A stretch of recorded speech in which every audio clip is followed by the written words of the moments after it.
De seguida teremos Fernando Campos Ferreira, Subdiretor-Geral para a área de Gestão Tributária e Impostos Indiretos, IVA, IEC e ISV, da Autoridade Tributária, que nos irá falar sobre o VIDA ou o IVA na era digital. Muito bem-vindo, Fernando.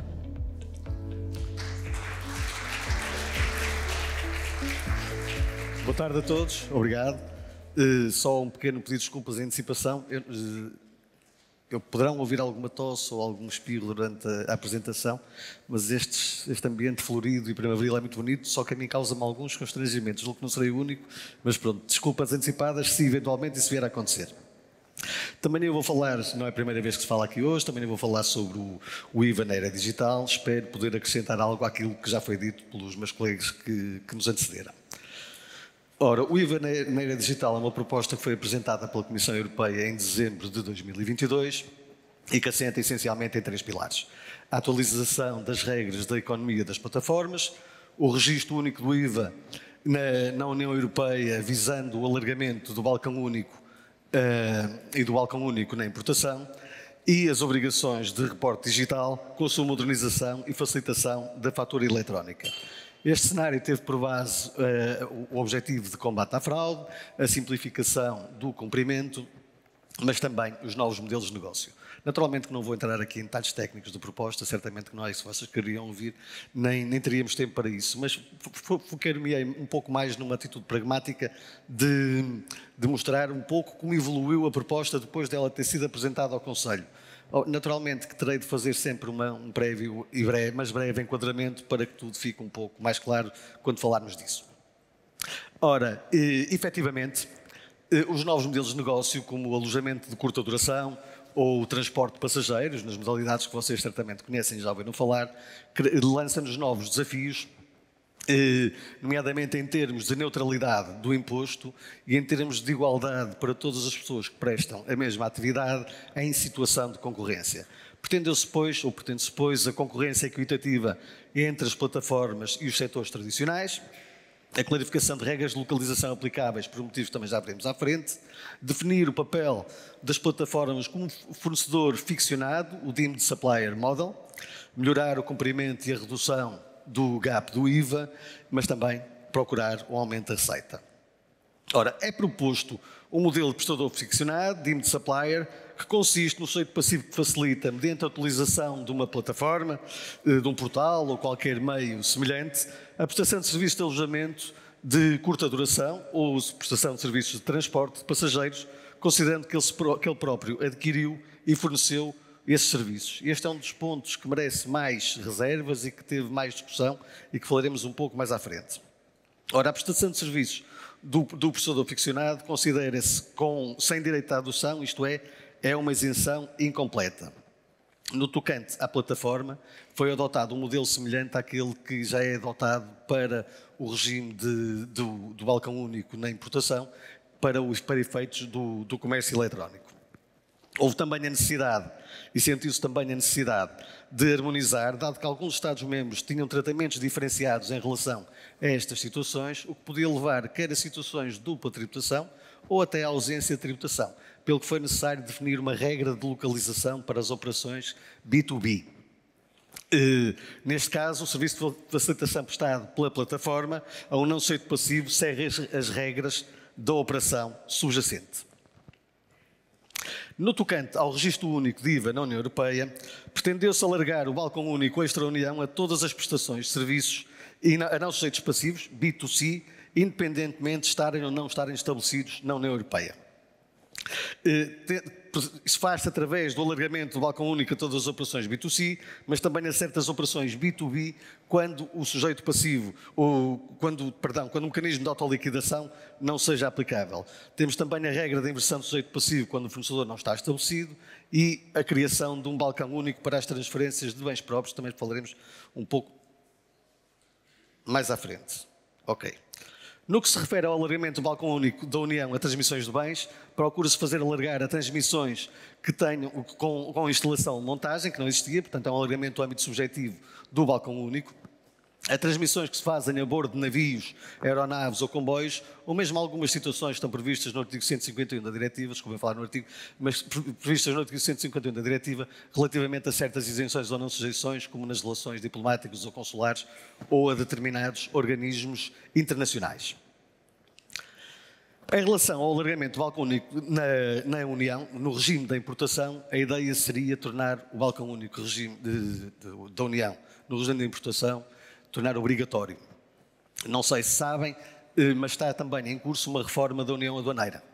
E por isso haverá alguma necessidade de alinhar, bastante necessidade de alinhar a reforma do IVA também com a reforma da União Aduaneira, nomeadamente no que se refere ao comércio eletrónico e às operações B2C. Eu explicarei muito resumidamente a seguir como é que funcionará, ou com perspectiva que possa vir a funcionar, o modelo de comércio eletrónico no âmbito da reforma da União Aduaneira, mas haverá uma plataforma de dados onde poderá ser colocada toda a informação relativa à importação e à exportação, permitindo facilitar e agilizar o processo. Um dos elementos desta proposta de reforma da União Aduaneira passa também pela eliminação de um limiar de 150 euros. Este limiar tem duas funções, ou tem uma função e outra que é uma consequência. A função é que até aos 150 euros os bens importados de valor intrínseco igual ou inferior a 150 euros não pagam direitos aduaneiros, têm em franquia direitos aduaneiros. E, por consequência, foi esse o limite estabelecido para o regime da União na importação, para o balcão único, isto é, também só estão incluídos neste regime da União os bens que não excedam um valor intrínseco de 150 euros. Se se concretizar esta eliminação que está prevista, está proposta, está em discussão no Conselho também, então o que acontecerá é que as mercadorias deixarão de beneficiar dessa isenção, tendo um tratamento pautal simplificado. Como saberão, eventualmente, o tratamento pautal das mercadorias é algo relativamente complexo e deixar isso para as plataformas, com o detalhe que temos para o comércio tradicional, seria eventualmente um encargo excessivo. Mas a consequência é também acabar com o limite de 150 euros e passarmos a utilizar o regime da União para as mercadorias adquiridas no âmbito do comércio eletrónico, independentemente do valor que elas possam ter. Muito sucintamente, como é que se perspectiva que possa haver a funcionar este modelo? Ora, nós consumidores, quando efetuamos uma compra, fazemos uma compra junto às plataformas, a plataforma é considerada o importador presumido e deve então proceder ao cálculo dos direitos de importação e de IVA no momento da venda. Como sabem, os direitos de importação fazem parte do valor tributável, pelo que acrescerá também ao montante serão tidos em conta para a determinação do montante do IVA.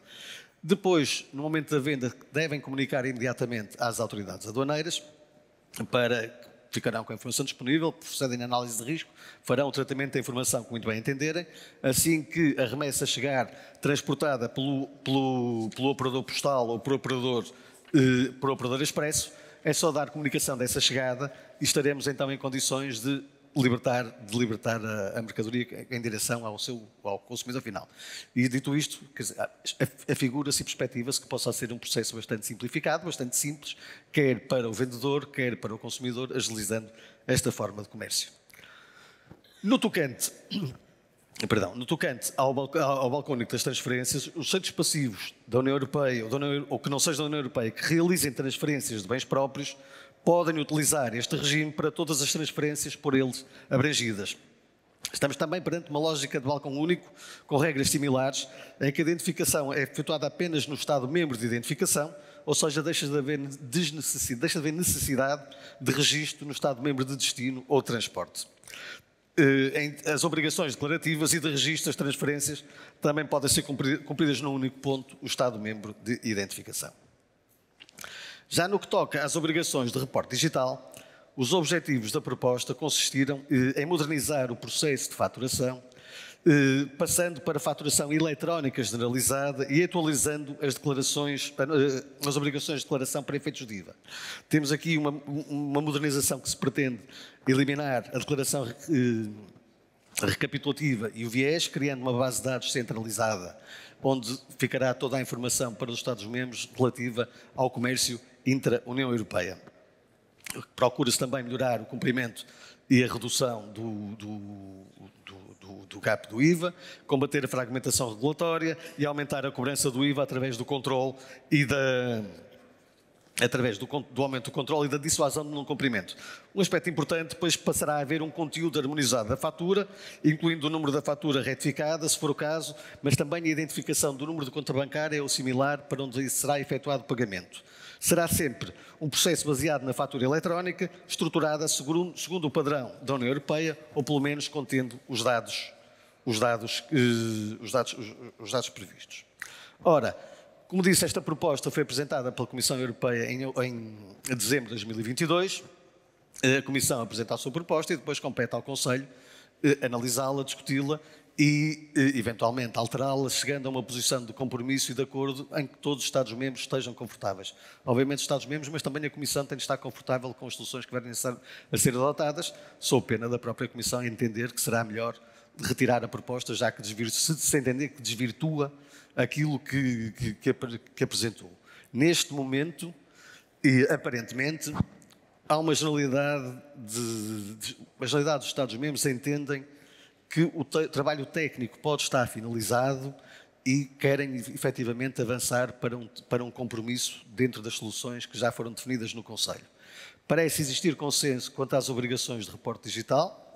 Quanto ao registro único do IVA na União Europeia, também parece existir consenso, com uma exceção que tem a ver com o conceito importador, eu falarei um pouquinho mais à frente. No tocante às plataformas, o consenso também é bastante bom, mas há alguns aspectos, mas um essencial que ainda carece de acordo, e estamos a falar precisamente do tal modelo de deemed supplier. Isto porquê? E começando pela economia das plataformas, alguns Estados-membros não identificam distorções de concorrência nos setores de alojamento de curta duração e transportes de passageiros. Ora, se entendem que não existem distorção de concorrência, podem entender que esta medida é desnecessária. Ora, o compromisso poderá passar por a existência de uma maior flexibilidade para manter isenções ou mesmo para alguns Estados-membros optarem pela não aplicação da regra. Julgo que de manhã, ou no princípio da tarde, alguém falou na diferença que existe entre os países. Há um trabalho de tentativa de convergência entre os Estados-membros que a Comissão promove e os Estados-membros promovem, mas há sempre algumas exceções que se vão mantendo, porque, nomeadamente em matéria fiscal, a adoção tem de ser efetuada por unanimidade e por isso basta, nem que seja, com o devido respeito por Malta, que é um país pequenino, nem que seja Malta pode ser suficiente para bloquear a adoção de qualquer processo. No que toca ao registro único de IVA na União Europeia, foram eliminadas algumas partes da proposta, como as alterações das regras dos bens em segunda mão e das vendas de obra de arte, entre outras, e há aqui, como disse há pouco, uma proposta para considerar devedor do imposto, devedor do IVA na importação, o fornecedor ou a plataforma que efetua vendas à distância de bens importados de valor intrínseco não superior a 150 euros.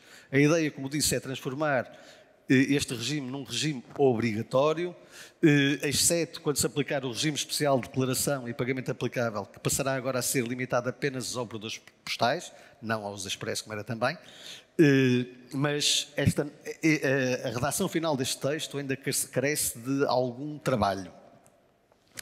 No que toca à comunicação digital de dados e faturação eletrónica, passará a existir flexibilidade para a manutenção dos sistemas já implementados, a possibilidade de optar por não impor a obrigação da comunicação dos dados das faturas aos adquirentes de bens e serviços. A proposta original previa que fossem comunicados os dados quer pelo vendedor, quer pelo adquirente. Ora, vários Estados-membros entendem que isto poderá ser uma duplicação da informação, com os encargos que daí decorrem, designadamente porque estamos a falar de transmissão de dados estruturados, com quase toda a certeza, os dados que saem do vendedor serão os mesmos dados que chegam ao adquirente e por isso estar a duplicar esta comunicação poderia ser exagerada. Finalmente, a fatura eletrónica constituirá a condição substancial para o exercício do direito à dedução. Também houve quem quisesse que o exercício do direito à dedução ficasse condicionado à comunicação da fatura às autoridades fiscais, mas seria eventualmente penalizado demasiado o adquirente, que não tem culpa se o vendedor não cumprir uma obrigação. E como não tem culpa se o vendedor não cumprir uma obrigação, pelo menos o compromisso passará por não ser obrigatório. Em termos de calendário, ora, tudo isto que se perspectiva neste pacote do IVA na era digital traz grandes consequências ao nível dos desenvolvimentos informáticos. E os desenvolvimentos informáticos não se fazem de um dia para o outro. A exigência será grande, quer para as administrações, quer para as empresas, nomeadamente para as pequenas e médias empresas. Por outro lado, já passou quase 1 ano e meio desde que foi apresentada a proposta. Ou desde que foi apresentada, faltam uns dias para chegar a 1 ano e meio. Por isso, se já na altura se entendia que o calendário era exigente, 1 ano e meio depois, o calendário é ainda muito mais exigente. Por isso, o compromisso poderá passar. Eu digo sempre que poderá passar porque não existe uma versão final do texto. O compromisso poderá passar por uma prorrogação mínima de 2 anos para a generalidade das medidas, sendo que a última terá como limite 1 de julho de 2030 e que tem a ver com as medidas relativas à faturação eletrónica e comunicação digital de dados. Há uma exceção, as medidas relativas ao registro único do IVA que estavam previstas para janeiro de 2024 poderão transitar para 1 de julho de 2025, ou seja, aqui teríamos 1 ano e meio de intervalo.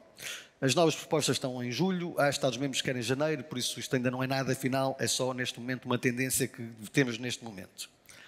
Ora, e quais são os próximos passos? O que é que nos espera? O que é que nos pode esperar? Porque não sabemos se nos espera. Neste momento está na agenda do ECOFIN da próxima semana, do dia 14 de maio, uma orientação política para este pacote no seu todo. O que se espera é que, e a presidência belga, que é quem está neste momento com o dossiê, espera obter orientações políticas mantendo o texto de compromisso que existe. O equilíbrio que existe no texto é sempre um equilíbrio frágil, porque estamos a falar de negociações em que por vezes há cedências. E se vamos abrir o texto, nem que seja só num ponto, podemos estar a abrir o texto todo. Costuma-se dizer no Conselho que nada está acordado até tudo estar acordado. Isto é verdade, porque as negociações a 27 são complexas. Por isso a perspectiva e a esperança da presidência belga é que se avance com o texto como está, obviamente, com orientações políticas para aqueles aspectos que ainda não estão concluídos. Perdão. Em termos de, se houver essa orientação política e se, por unanimidade, se todos os Estados-membros, se todos os senhores ministros das Finanças derem o seu aval, então poderemos avançar para a finalização do texto do Conselho, quer em questões de natureza meramente legística, sem desprimor, legística, a correção das questões legísticas, mas também a finalização do texto, embora, como neste caso já estamos a falar de orientações de natureza política, provavelmente já não será finalizado num grupo técnico, mas sim num grupo high level ou algo de outra natureza. A presidência belga ainda tem 1 mês e meio pela frente, termina no final de junho. É natural, por todo o empenho que tenham colocado, é natural que ainda queira avançar o mais que puder com este dossiê. Se não finalizar, ficará para a presidência húngara e teremos de aguardar para ver qual é a perspectiva da presidência húngara em termos de celeridade que quer implementar a este dossiê. Isto concretizado, publicada que seja, ou conhecido que seja a versão final da diretiva, haverá que adotar medidas nacionais. As medidas nacionais, naturalmente, a mais óbvia, passará pela transposição da diretiva, que essa é óbvia e temos de fazer. Mas também haverá outro tipo de medidas nacionais, temos de definir os termos em que condições estas regras vão ser alargadas às operações domésticas, até porque, por exemplo, em termos de reporte das operações domésticas, deverão seguir as regras que seguem o reporte das operações intra-União Europeia. Mas há outras medidas e outras, só a título de exemplo, que atualmente nós temos, já vimos aqui que haverá uma distinção muito grande entre aquilo que é B2C e B2B. O B2B tem regras, o B2C não poderá receber faturas estruturadas porque o consumidor não tem forma de receber, sem prejuízo de poderem existir soluções tecnológicas que depois alguém queira desenvolver. Agora, nós temos de saber distinguir quando, por exemplo, um sujeito passivo singular que exerce atividade, nós temos de saber distinguir quando é que ele está a efetuar uma aquisição B2B ou B2C enquanto consumidor, porque à partida temos de ter essa distinção, já que as regras aplicáveis serão diferentes. Por isso, ainda teremos muito trabalho para fazer. Parece que falta muito tempo, porque isto tem de estar implementado no limite em julho de 2030, se mantiver o calendário previsto, mas não falta muito tempo. Por isso, se não começarmos todos a trabalhar e a procurar encontrar soluções, corremos sério risco de chegar ao momento crítico e não estarmos prontos como devemos estar. E agradeço a vossa atenção, termino aqui a minha intervenção. Muito obrigado. Muito obrigada, Fernando Campos Ferreira.